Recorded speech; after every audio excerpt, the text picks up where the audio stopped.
This is a film study focused on the Seattle Seahawks defense from their Week 12 win over the Tennessee Titans, and I'm going to look at a specific dynamic, or moment, I should say, in the second quarter when I believe Mike Macdonald, Aiden Durday, and possibly the entire Seattle Seahawks defense was pretty pissed off. I like to do possession-style videos for the Ravens, Lions, or even the Seahawks offense. This is going to be one that focuses on the defense. 3 plays, in fact. This is the third possession. Seattle's up 10-3. Of course, we know on the first drive, Tennessee was able to go down and get a field goal. 15 plays, 63 yards. The 3 plays in succession here, when you look at the concepts or the blitzes that were called, to me, this tells me that Macdonald, Durday, and probably everyone attached to the Seahawks defense was fired up and wanted to send a message. So, of course, Tennessee still battled back in the second half. This game is 23-3 and 30-10 at different times, and the Titans are still able to scratch and claw and get within 6 in the final minutes of the game. So, first of all, this is a stunt on a 1st and 10, basically an overload blitz off the weak side where the running back is located. Now, the running back does nothing in terms of helping out with this stunt. Hall is stepping to the inside. I believe he's possibly being held at a certain point during this play. Off the screen for us, Witherspoon is blitzing, and he ends up being tight with Drake Thomas. The running back is running, essentially right past Devin Witherspoon, so he's not assigned to any part of the pass protection for whatever reason here. I think this is the moment in time when Hall is possibly being held right here as he releases through the B gap. In any case, Cam Ward escapes, and then Byron Murphy finally finishes him off. They bring pressure, 1st and 10, to get Tennessee, out of a down and distance scenario that's advantageous for them. The only thing is, you're dealing with a super athletic quarterback in Cam Ward who's still able to gain 3 yards. This is my favorite call in the entire sequence. This is one that I shared in the Ravens Discord and the Seahawks Discord as well. And so many people were just like, hey, it looked like Mike Macdonald was angry at something there. It's a 2nd and 7. The very next snap, obviously, it's 12 personnel for Tennessee. I think there's a little bit of a giveaway here. The number of times that I've seen a man worry at this depth away from the attached tight ends and then him rolling back to being a too-high safety post-snap, it seems pretty predictable to me. But perhaps for the quarterback lining up under center and trying to get the cadence and everything done in the operation of the offense, maybe they're not able to notice that depth. But in any case, here's why he's at such a depth. Number one, it's all related. Think of it like a chain. So the beginning part, or a rope. The first part of that chain or that rope is the defensive tackles stunting to their right and crossing the face of the guy that's lined up to their outside. In the case of Byron Murphy, it's the center. In the case of Leonard Williams, it's the left tackle.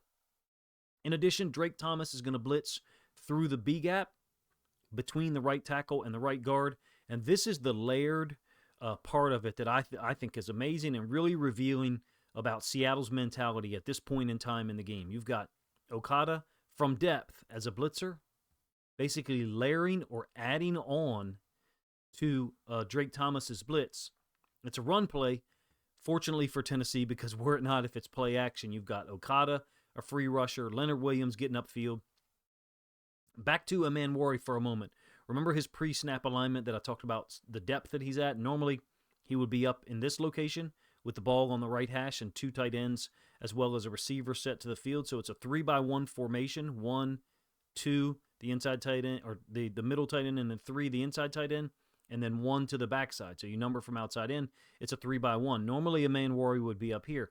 I believe that he's at such a depth to rotate. Again, think of that chain or that rope, where the first part of it is the defensive tackles, and then Drake Thomas is pulling Okada down as a blitzer. That causes Bryant to slide over, and the end of that chain or that rope is Aman Worry rolling back to a too-high safety structure, which you clearly see here. The run develops nothing for Tennessee, and I think it's just a moment where, once again, Seattle has recognized, okay, we've got to up our level of intensity, and sometimes you do that through forced integration, forced blitzing, moving guys downhill to get them in a gap. Yeah, you may set yourself up for opening up a running lane or a quarterback escaping, but you could also run into stuff and create a big play, and that's really what happened here. It's chaos, if you ask me. That's the design, except it's organized. Seattle knows what they're doing. It's all coordinated. It's synchronized chaos, I guess is one way to put it. Drake Thomas is a key element here. So as he goes through, he's going to force Zeitler to step to his outside. Now, this is not actually how the center steps, but I'm just drawing what he, in effect, does post-snap, which is take over Byron Murphy.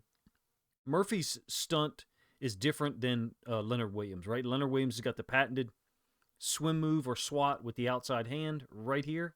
That's different from Byron Murphy. There's, different size, shape players and body composition.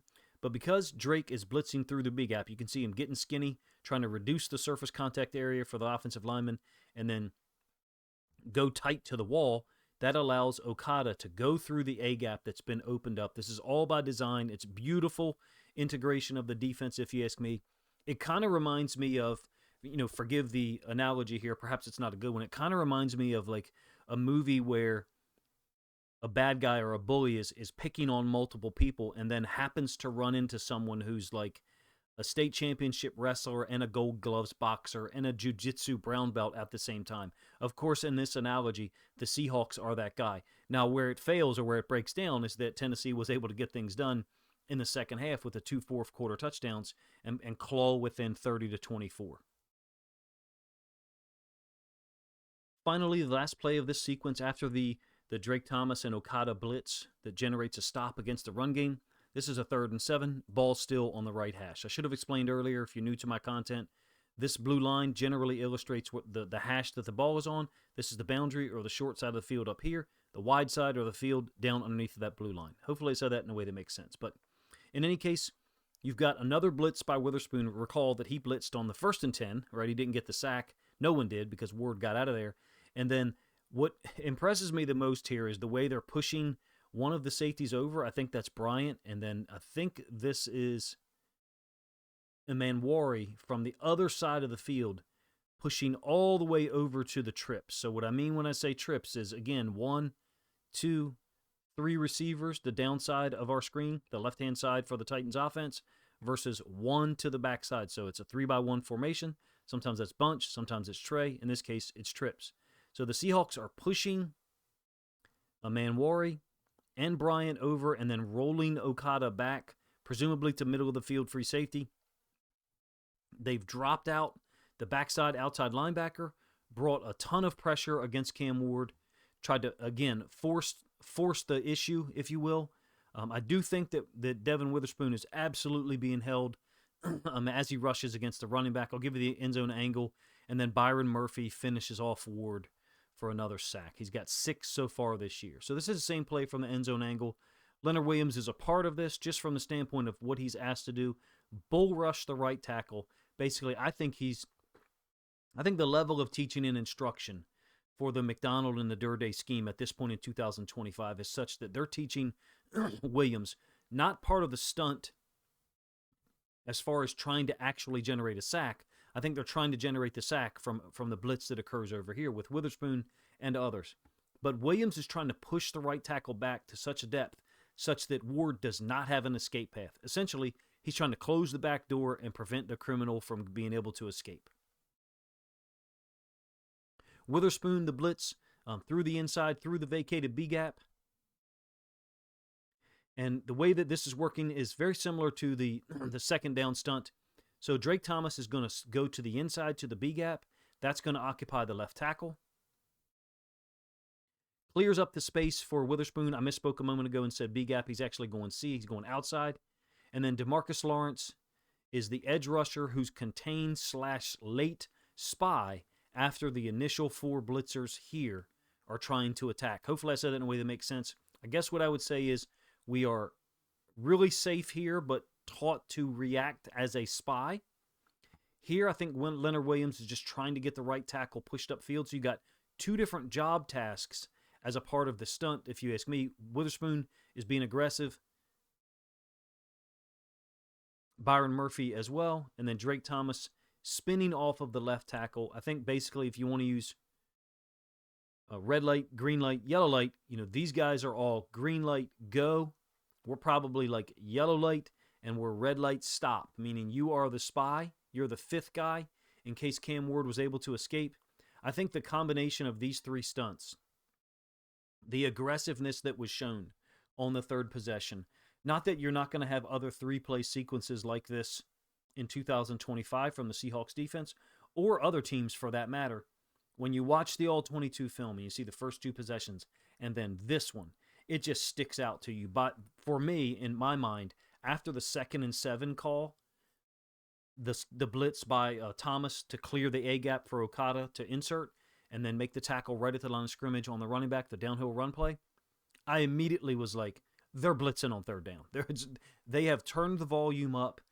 Can you sustain that throughout the entirety of a game? Perhaps not. Of course, Seattle wasn't able to totally shut down Tennessee for the entirety of the game. It was helped, obviously, by the Titans returning a punt for a touchdown, I believe, in the 3rd quarter. But in any case, a possession-style video, not something I normally do for defenses, because if you do so, you're generally talking about things that have gone bad. In this case, a 3-play sequence where Seattle was super aggressive, executing pretty much every element of those 3 stunts to perfection, and was able to get the Titans' offense off the field. Short punt return was returned by Rashid Shaheed, and then Seattle was able to go up 13-3. In any case, if you guys enjoyed the video, please let me know in the comments section.